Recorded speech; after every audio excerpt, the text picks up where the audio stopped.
বাংলাদেশের খেলোয়াড়রা যখন ঘরে বসে আছেন তখন অস্ট্রেলিয়াকে বিশ্বকাপে হারাচ্ছে জিম্বাবুয়ে। জিততে না পারা নেপালও করছে বাজিমাত। আফগানরা জয়হীন থেকেও পাচ্ছে সম্মান। অথচ বাংলাদেশের হাইলাইটস দেখে চমকে উঠছেন নাফিজ ইকবাল।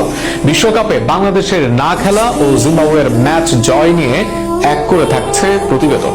অস্ট্রেলিয়ার বিরুদ্ধে বলে ব্যাটে বাজিমাত করে সহজ জয় পেয়েছে জিম্বাবুয়ে। ক্রিকেট প্রেমীদের জন্য যা রোমাঞ্চকর বটে, তবে আক্ষেপ বাংলাদেশের। এই যেমন নাফিজ ইকবাল তো চমকে গেছেন টিভি খুলে। আজ এক পোস্টে তিনি লেখেন, জুম্মার নামাজ পড়ে এসে বাসায় টিভি ছাড়লাম, হঠাৎ দেখি বাংলাদেশ ব্যাটিং করছে।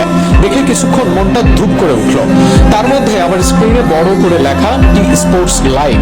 কয়েকটা বল যাওয়ার পর বুঝতে পারলাম, না, এটা অস্ট্রেলিয়া জিম্বাবুয়ের ম্যাচের মাঝখানে কোনো কারণে বাংলাদেশের পুরনো হাইলাইটস দেখাচ্ছিল।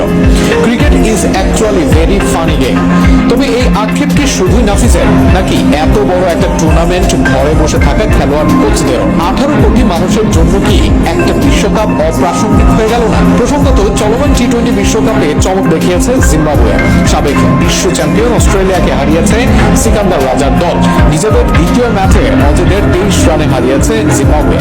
শুক্রবার কলম্বোর প্রেমাদাসা স্টেডিয়ামে টস জিতে জিম্বাবুয়েকে ব্যাটিং এ পাঠান অজি অধিনায়ক ট্রাভিস হেড। নির্ধারিত 20 ওভারে 2 উইকেট হারিয়ে 169 রান সংগ্রহ করে জিম্বাবুয়ে। 170 রানের জবাবে ব্যাট করতে নেমে শুরুতে ব্যাটিং বিপর্যয়ে পড়ে অজিরা। ব্যক্তিগত 50 পূরণের পর দলের হয়ে সর্বোচ্চ 65 রান করেন ম্যাট রেনশো। গ্লেন ম্যাক্সওয়েলের ব্যাট থেকে আসে 31 রান, আর ট্রাভিস হেড করেন 17 রান। দলের বাকি ব্যাটারদের কেউই 10-এর কোটায় স্পর্শ করতে পারেননি। এই জয়ের পর বি গ্রুপে পয়েন্ট টেবিলের 2 নম্বরে উঠে এসেছে জিম্বাবুয়ে।